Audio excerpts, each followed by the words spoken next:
Magbubuo tayo ng sarili nating PC. Tuturo ako kayo kung paano, step by step, kung paano bumuo ng isang sarili mong unit or PC. So yung mga kailangan natin ngayon, so kompleto na tayo. Matagal-tagal na rin itong, matagal ko na itong pinag-ipunan. So ngayon lang nabuo lahat. Yung unang-una kong binili is yung motherboard. Pangalawa, itong casing, power supply, and then processor. Yung pinakahuli natin, itong Aurora na liquid cooler. So tuturuan ko kayo kung paano yung by step ng pag-setup nitong PC. So yun. So bago tayo mag-start, syempre huwag mo kalimutan mag-subscribe sa aking channel na Kuya Gilbert's World. And then huwag kalimutan, hit the bell para lagi kayong updated sa aking video. Pag nagbubuo ako ng PC, unang-una yung ginagawa ko. So syempre, yung casing, hindi ilalagay natin yung power supply. So mag-start na tayo. Ayan. So yung unang-una kong ginagawa pag nagbubuo ako ng unit, so kinakabit ko muna yung power supply.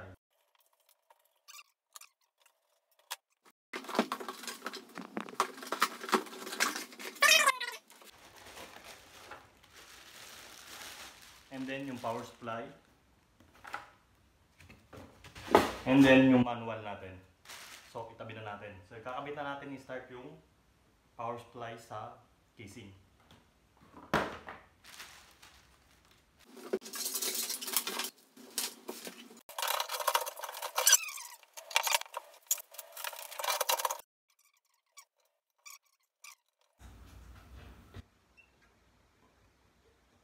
Ayan, okay na tayo. So next naman na ginagawa ko, doon naman tayo sa motherboard. Ikakabit natin yung processor natin. Unbox na rin tayo. Motherboard, manual. Okay. Tapos yung plate natin para sa likod. And then syempre yung driver niya, yung CD. And then kailangan natin ito yung SATA cable niya. 2 piraso na SATA cable. So ikakabit natin ngayon dito yung processor. Okay? So kunin natin yung processor.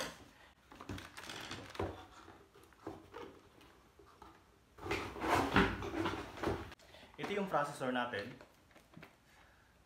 Intel i5 Generation 9. So kailangan compatible yung processor natin sa board. Kasi kung hindi yan compatible, hindi rin yan gagana. Or parang sa isang relasyon lang yan eh. Pag hindi kayo compatible, hindi kayo magtatagal, hindi kayo mag-work. O diba?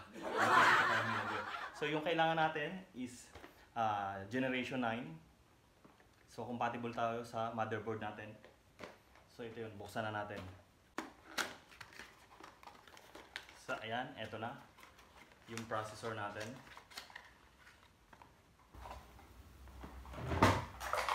Yung processor natin, syempre may kasama siyang manual.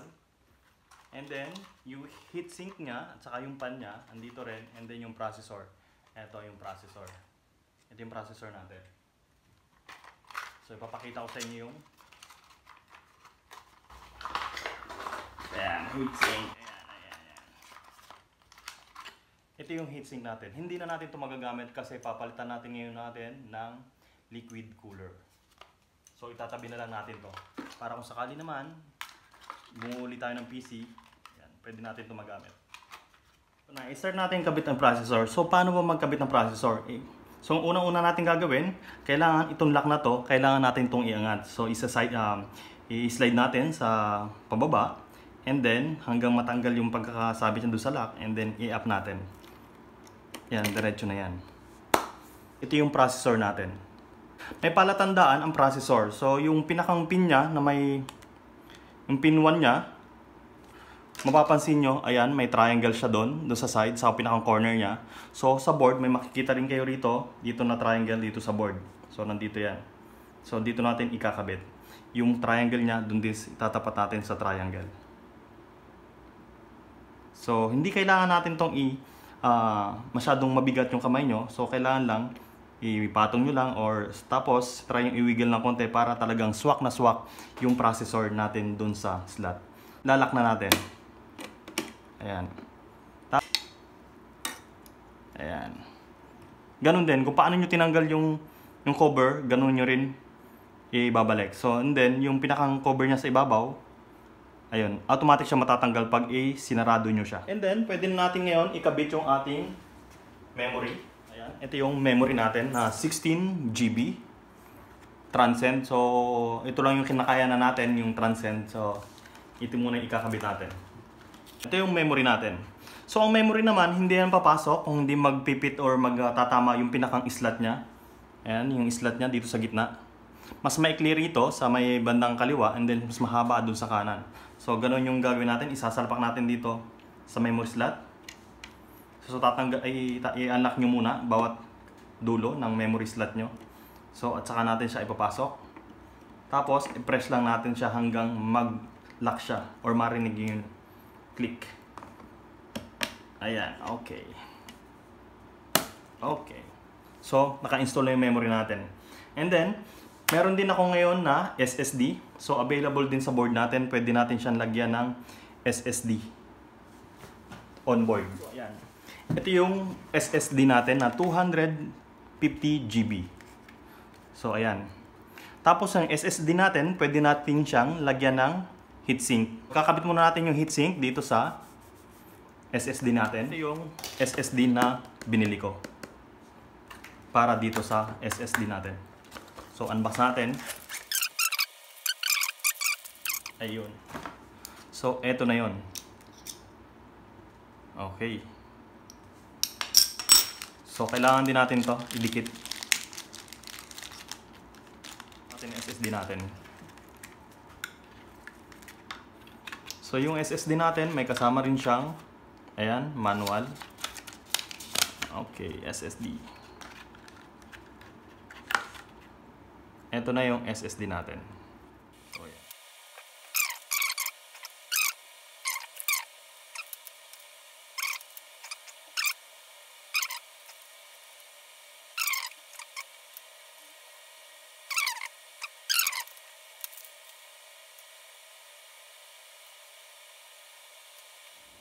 Ayan, ito na ngayon yung ating SSD. Ayan, naikabit na natin yung ating heatsink.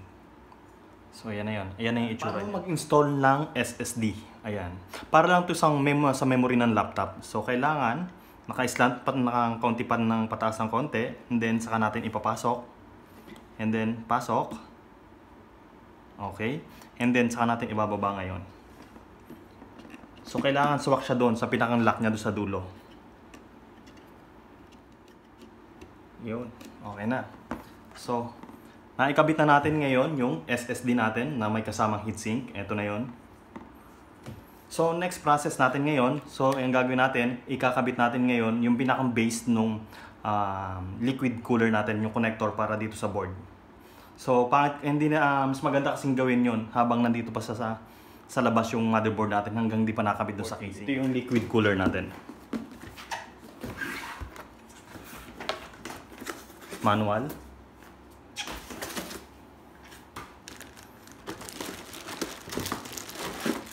So, ito yung radiator pa natin para sa radiator. Dalawa.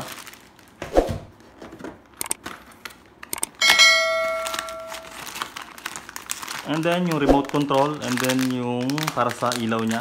Yung controller. Ito. And then, nandito yung kailangan natin na plate. Yung ikakabit natin sa likod ng motherboard.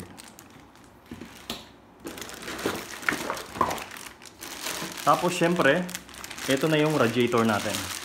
So, buksan na natin. Okay. Ito yung radiator natin. Ito yung heatsink para sa processor. Okay. So, ang gagawin natin, ikakabit natin yung pinakang base doon sa motherboard. Set up natin itong ating so, ito yung pa natin, dalawa.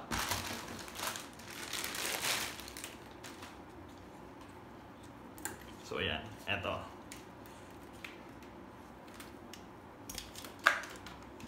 So, ikakabit natin pag ganito.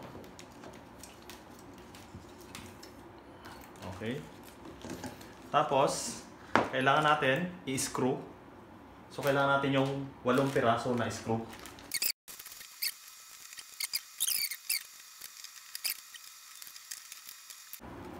Okay. So, okay na tayo. So, next step naman, ikakabit natin ngayon yung pinakang holder nito sa pump natin. So kailangan natin yung pump holder natin, ikakabit na natin dito.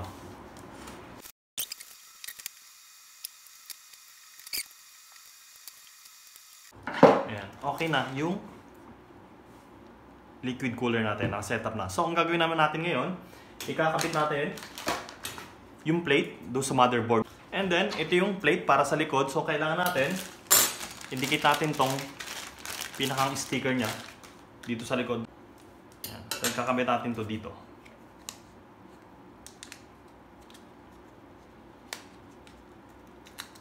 Pinakang isolation niya para hindi mag-ground yung ating motherboard dito sa bakal. So ayan. So nakadikit na natin, So balik ngayon tayo sa motherboard. So ayan, ito ikakabit na natin to. So kailangan natin ito. So para hindi siya malaglag yung screw natin, kailangan lagay tayo ng spacer. Ito yung pinakang spacer niya. So 4 na piraso rin yung spacer natin. Okay.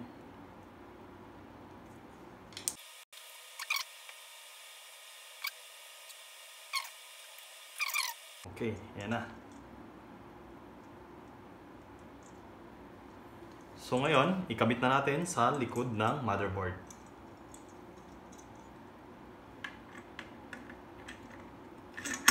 Ayan.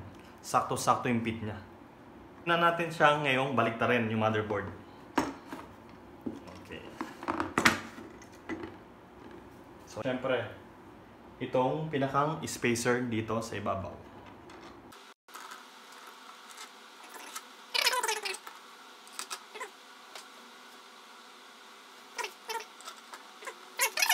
Ikakabit na natin yung motherboard natin dun sa casing. Unang-una, ang gagawin natin, so yung plate niya, para sa likod, kailangan ikabit na muna natin to. Okay, nakabit na natin yung plate sa likod. Ikabit na natin ngayon yung motherboard natin dun sa casing. So, kailangan natin yung screw.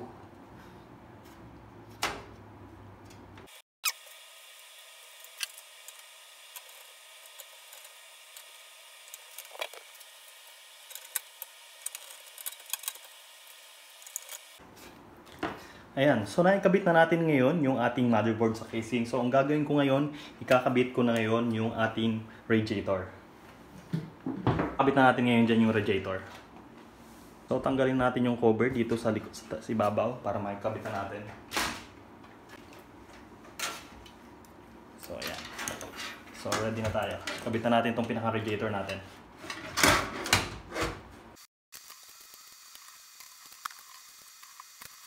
So, iga uli natin para ikabit natin yung processor pump natin, yung heatsink. Kailangan tatanggalin muna natin yung plastic cover nitong ano natin, yung pump natin. So tatanggalin natin yan. Maglalagay tayo ngayon ng paste doon sa processor. So eto, maglalagay lang tayo ng konti sa gitna.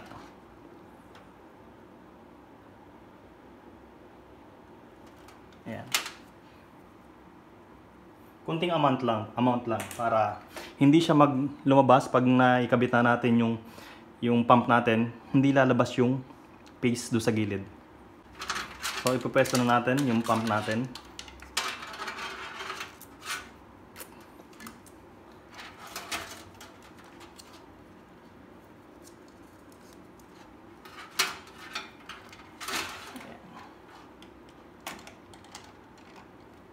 Ayan, and then kailangan natin ito yung tension spring natin para maikabit natin. 4, kailangan wag nyo muna higpitan.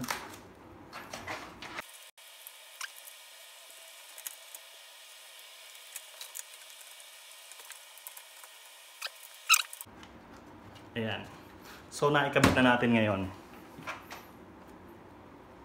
So, kailangan ihigpitan nyo yung screw pa X para pantay lahat. Tapos pag pil na pil nyo, pag nararamdaman nyo na mahigpit na, tama na, huwag nyo nang persahin. Baka masira naman yung motherboard nyo. Okay, so okay na yun. So ang gagawin naman natin ngayon ay magkakabit tayo ng power supply dun sa board natin at sa CPU natin. So unang-una, ikakabit natin yung 24 pin. Ito yun, para sa motherboard natin. And then para sa CPU natin, itong 8 pins na pinagate na 4 pins. Bali 8 pins sa lahat. So para hindi siya magulo, ipapasok natin siya dito sa likod, sa butas na to. Ito yung pinakamalapit sa motherboard natin. Itong 24 pins natin. Para dito yan. Tapos ito namang isang 8 pins na by 2, tig yung 4 pins. So dito naman yan sa likod, sa taas. So meron ditong butas para daanan sa likod. So pasok na natin. Okay na, pasok na. Ikakabit na natin ngayon. Papakita ko ngayon sa harap. Ikakabit na natin itong 24 pins natin sa board. So ayan. Kung magkakabit kayo nito, medyo may counting tension yung ipupush nyo. So kailangan suportahan yung motherboard nyo para hindi masira kasi medyo mahigpit yung pin na to sa sobrang dami. So kakabit na natin. Okay na, eto na yun. Yung kakabit naman natin ngayon is yung 8 pins natin para sa CPU niya. So nandun yung sa taas. So kaya lang nangyari, ayan yung nangyari natin, yung radiator natin nakahara na doon. So ibababa ko muna to. Tapos ikabit natin ngayon yung 8 pins para sa CPU niya. So tatanggalin ko muna to. So ayan. Nakababa na siya. So ito ngayon, ikakabit na natin yung 8 pins natin. Ikabit nyo na rin yung CPU pump natin, yung wire nya. So para hindi kayo mahirapan. So yung para sa CPU nya, nandun sa mayroon pa siyang available. So ang available lang natin is dalawa. So doon natin ikakabit. Okay, pwede na rin dito sa malayo.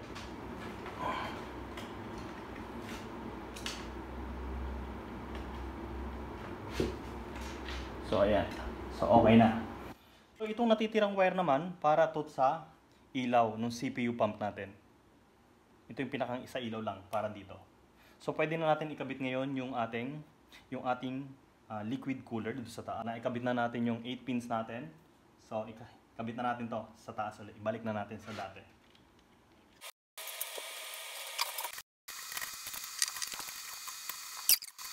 Gagawin natin ngayon, ikakabit na natin ngayon yung USB, audio, and then yung reset, power, and LED light niya. Ipapasok na natin tong mga cable niya para sa USB at saka audio niya.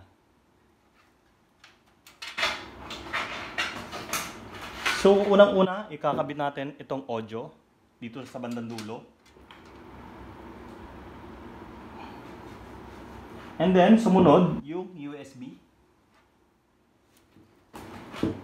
Ito, yung kailangan natin, yung HDD niya, yung sa power switch, yung power LED, and yung reset natin.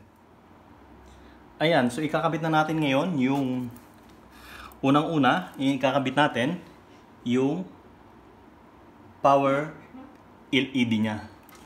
So yung power LED niya, eto. So ayan.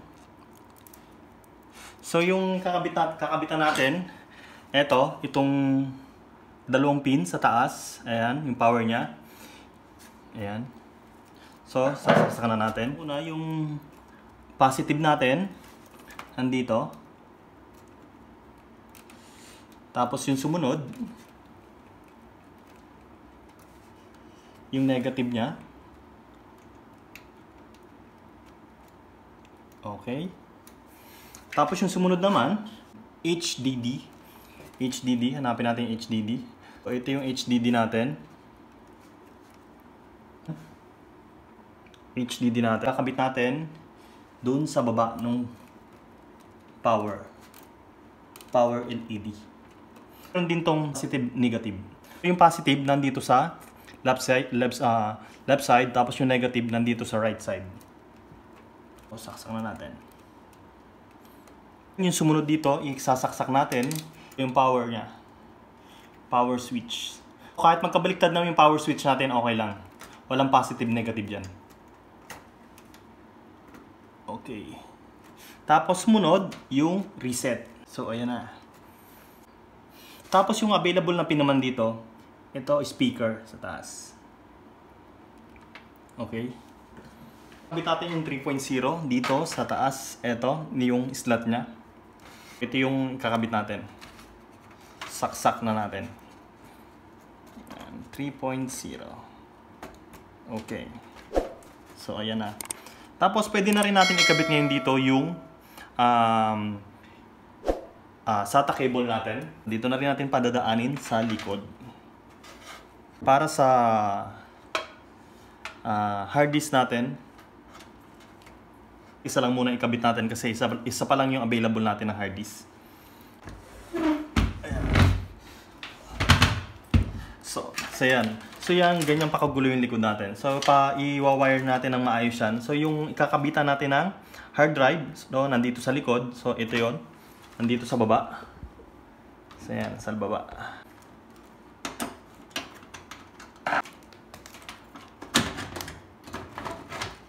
Yan. Ito yun. So yung casing natin, meron pa siyang kasama na CPU pan controller. So ito. So may laman pa siya. Ito yung kasama. Yung remote. Bali naging dalawa na yung remote natin sa yung controller. Pero yung controller na ikakabit natin is isa lang. Kasi yung available na slot natin para sa CPU pan, para sa CPU cooler natin is hanggang 8 yung slot niyan. So yung sa cooler, bali ang sasaksak natin is 3. Dalawa dun sa radiator, isa dun sa ilaw para dun sa CPU pump natin. Tapos yung sa casing natin, available ay tatlong CPU pan dito sa harap. Ikakabit lang natin ay isang controller lang. And dito natin ikakabit yung ating hard disk. So ito hard disk lang muna ng laptop kakabit ko. Kasi wala. Ito pala yung available ko ngayon ng hard disk. Okay naman to. Galing to sa laptop ko.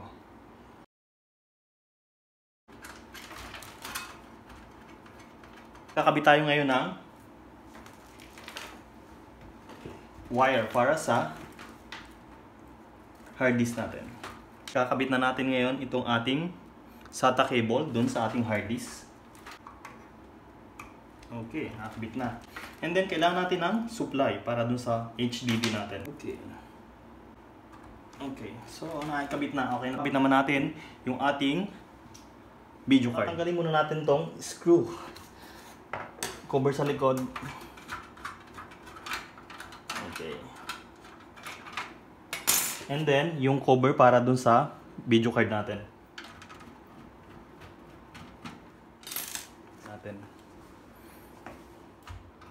Okay. And then, i-screw na natin.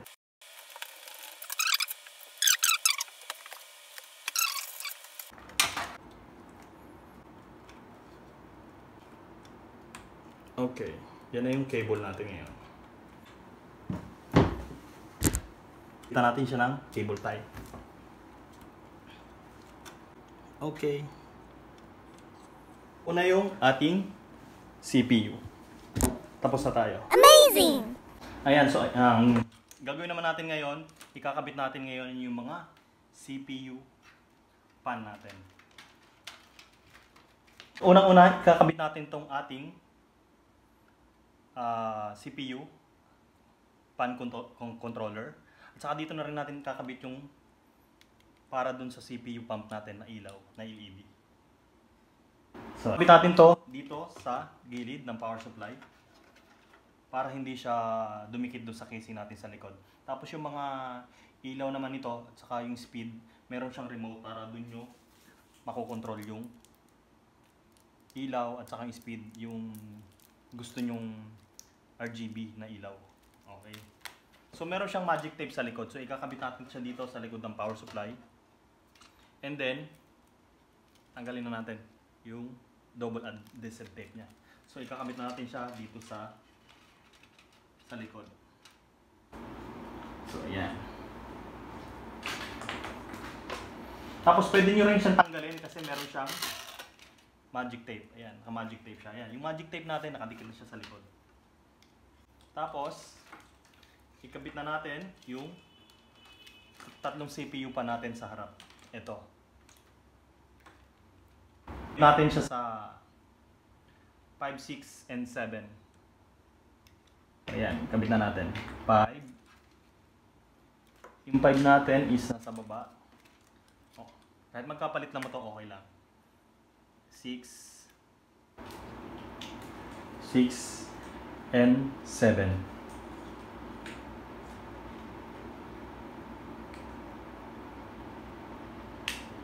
Okay. Tapos yung para sa radiator, ano natin, CPU pan. So, ikakabit natin siya sa 2 and 3. Okay. Tapos yung ilaw naman nung sa CPU pump natin, ikakabit natin siya sa number 1.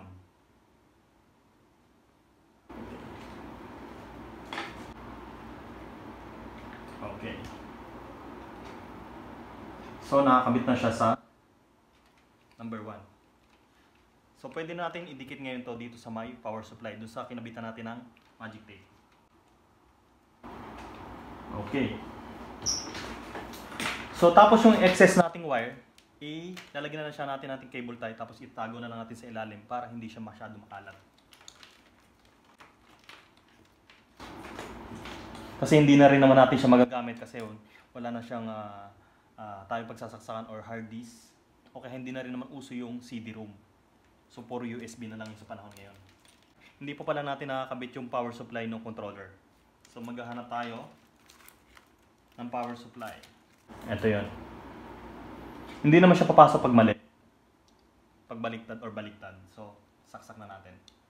Yan, nakakabit na natin. So kailangan na natin i-arrange yung cable para hindi masyado makakalat. Oh, yun. So wala tayong cable tie, bale saka ko na lang i-arrange. Bale tapos na tayo ngayon paano mag-build ng PC. So sa mga hindi pa naka-subscribe, subscribe na kayo, huwag kalimutan. And then hit the bell para lagi kayong updated sa akin. So ipapakita ko rin sa inyo to. Papaganahin natin, ititry natin itong CPU case natin, yung PC natin. So okay na tayo. Tapos na tayo. So magko-cover ako na muna, saka na ako mag-cable manage nito para mas maganda naman, hindi naman masyadong kalat sa likod. Pero hindi rin naman siya makikita na sa likod siya. Pero aayusin pa rin natin.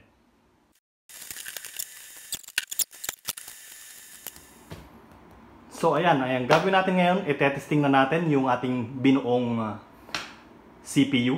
So tingnan natin kung magpa-power on siya.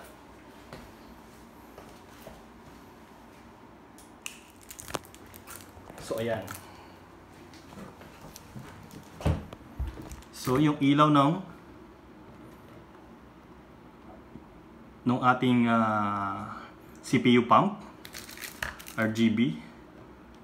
So ayun sa ilalim niya, yung sa nice, ang ganda niya. Yung sa liquid natin, liquid cooler natin, yung sa radiator. Ayan, tapos papakita ko ngayon sa inyo yung harap. So ayan, ayan yung harap niya, ang ganda, di ba? Sa RGB, pula, nice, red, green, blue. Wow, ganda. Tapos tingnan natin kung mababago rin yun sa, kasi isa lang yung controller niya. Tingnan natin kung mababago din yung, ayan. Ayan, nagbago rin yung sa kanyang, oh, ang ganda niya. Try natin, red. O, red. Nice, ganda. Green. Blue. And then, try natin baguhin yung mode niya. Yung LED speed. Or mode. Try mo natin yung mode niya. Amazing! Yan.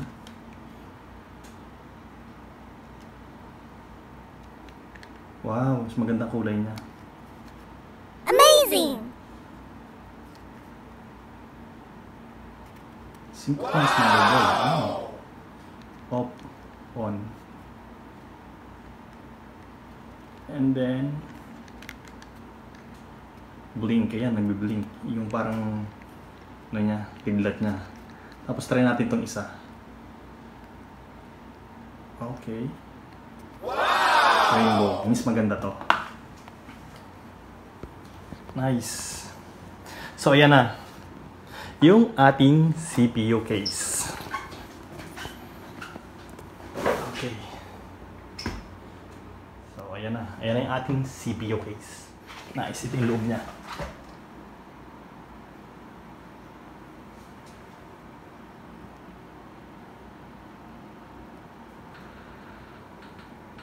Nice. Ayan, may Windows na siya. So, hindi ko na rin tinanggal muna yung acetate niya. So, kasi iuwi ko naman to ng Pilipinas. So, hindi ko natatanggal yung acetate. So, ganyan na muna. So, sa mga hindi pa nakasubscribe, huwag kalimutan mag-subscribe sa aking channel. Kuya Ju Burns World. And then, huwag kalimutan ring the bell para lagi kayong updated sa aking i-upload na video. Okay, sa next video ko, ang gagawin ko at i-share ko sa inyo ay paano mag-install ng operating system. So, hanggang doon na lang muna. Maraming salamat. Bye-bye!